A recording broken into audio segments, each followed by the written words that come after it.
Hello, everybody. You've had my top 10 worst movies of 2020. It's now time to talk about my top 10 best movies of 2020. Once again, I'm not doing mentions because I tried to write down mentions and there was a lot of really good ones in there, and then some would probably be like, why is that not in your top 10, you absolute. Let's get in to top 10 best movies of 2020. These are the ones that I had fun with, that really impressed me, and were just absolutely incredible films. And number 10, I'm going to get judged for it, but this film was one of the most fun cinema experiences I had this year, and number 10 is Bad Boys for Life. Now, I really enjoyed Bad Boys 1 and 2. Michael Bay directed those, they're probably two of his best films. 2's not as good, but it's still a bit fun. Bad Boys for Life is so much fun with actual brilliant cinematography, really greatly choreographed fight scenes. I was trying to say a word there, and once again, words never come out of my mouth properly. But it was just a really great film. The storyline was good, the comedy worked. Will Smith and Martin Lawrence are great in it, and it's just a very fun time. And like I said, the cinematography surprised me with this because there's some really great moments, and there's a lot of great action set pieces. The finale is really fun, and it just feels like a lot more mature than the other two movies, if that makes sense. But I had fun with this one, like I said. So that's why it's number 10, because I was like, trying to think about other films, and so I was like, if I wanted to watch another film again, this is one that I would watch again. I watched it earlier today again, and still just enjoyed it just as much. And in at number 9 is a film that also I had a lot of fun with, and this is the final film that I saw in the cinemas before they all shut for the first lockdown, and that film is The Hunt, another Blumhouse film from this year. The Hunt is one that wasn't going to get released at one point, and then they pushed it back. It's one about people finding out that it's like a battle royale in a way. People find out they have traps attached to them, and people start blowing up, and it has a pretty mad opening, and then just all the action throughout is so good, and the final finale fight is just sort of the best cinema that I'd seen this year. It sort of brought back that excitement of the kitchen fight scene from Kill Bill 2. I'm not trying to say compare it to that, but it brought back that from Kill Bill 2. So that's why I really enjoyed The Hunt. In at number 8 is Host. Host is a film that I watched twice this year. I watched it on my computer first, and that gave it the good effect, and I watched it on my TV, and it's a Zoom horror, and it's only 50 minutes long. It's very short, but it's one that really creeped me out, was very effective, really worked. All of the performances were actually natural. There's some really good tricks in here that I'm sort of still trying to figure out how they did certain tricks in the film, but it's just brilliant all around. And this did get a little cinema release this year, but I hope in the new year it will probably get shown in cinemas when cinemas do begin to reopen again.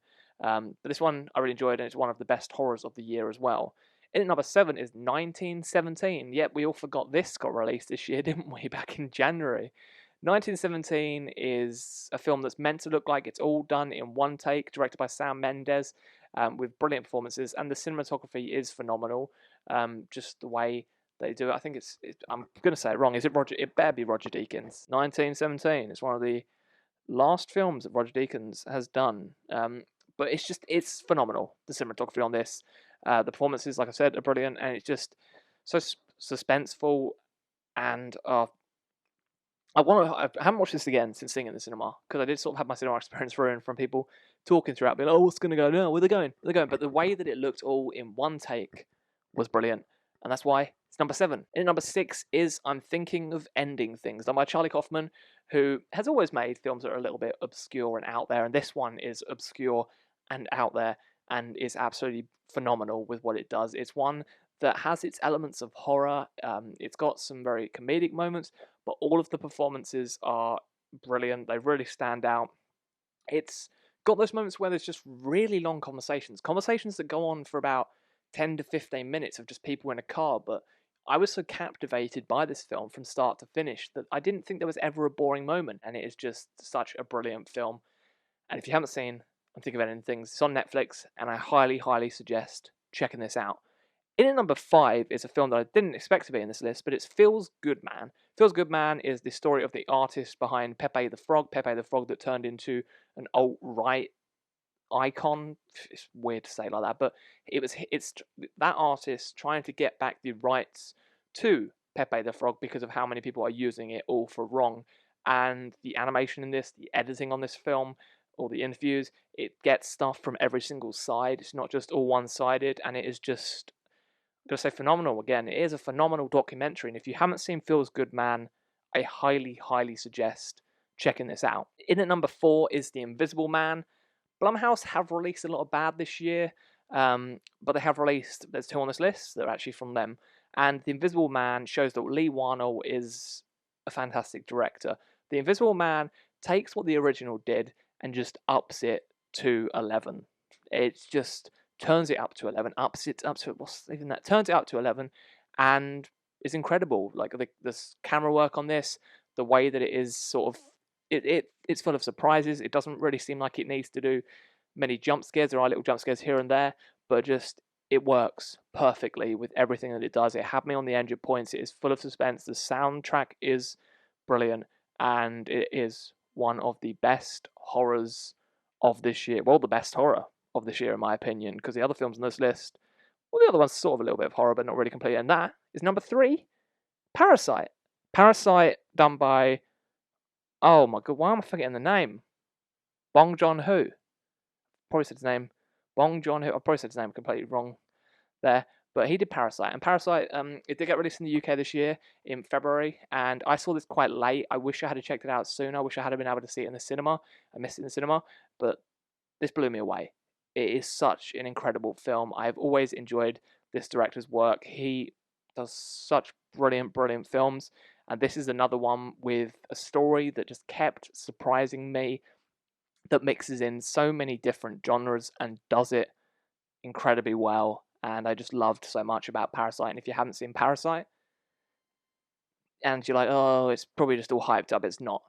It is an incredible film worth checking out.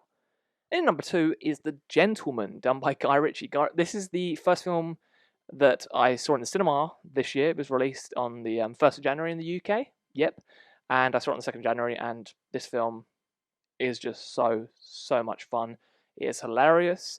There are some really great action scenes in this. The choreography of one of the action scenes where it's done with dance moves, and a grime music video. It's just done so perfectly. It's got its satire in there. All the performances are great. The cast is brilliant. There's just so much to love about this film. It's one that's incredibly silly as well, and it's one where it goes all out with the violence and the action, and it's just, Guy Ritchie surprised me with this one, because he's always been the guy that's made all these UK gangster movies, but this one was a big surprise, and I really loved this. But in at number 1 is Sonic the Hedgehog. No, I'm joking. Do you remember that came out this year as well? In at number 1 is Soul, Pixar's newest film. Soul is beautiful.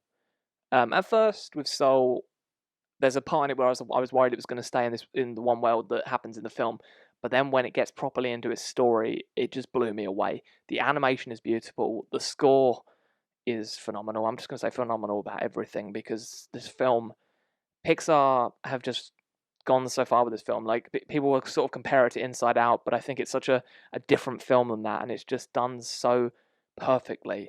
I love so much about this. The voice acting is brilliant. It has one of the best animated cats in a film as well. Pixar really, really have knocked it out the ballpark with this. They're always knocking out the ballpark, but with this, they have done such a wonderful film. And if you haven't seen Soul, I highly suggest checking it out on Disney+. So that's my top 10 best movies of 2020. I know there's probably some people be like, oh, why you pick those crap films? Rubbish. These are just films that I can see myself watching again and sort of looking at them, and they're just ones that I just was blown away by. Even something about Bad Boys for Life. Bad Boys for Life was a big surprise for me this year. So that is top 10 best movies of 2020. What were your best movies of 2020? Let me know in the comments down below. What other movies are you looking forward to in 2021, if we do ever get any of the releases? But that's all for me today. Thank you very much. Hope you all have a happy new year, and I'll see you in 2021. Goodbye.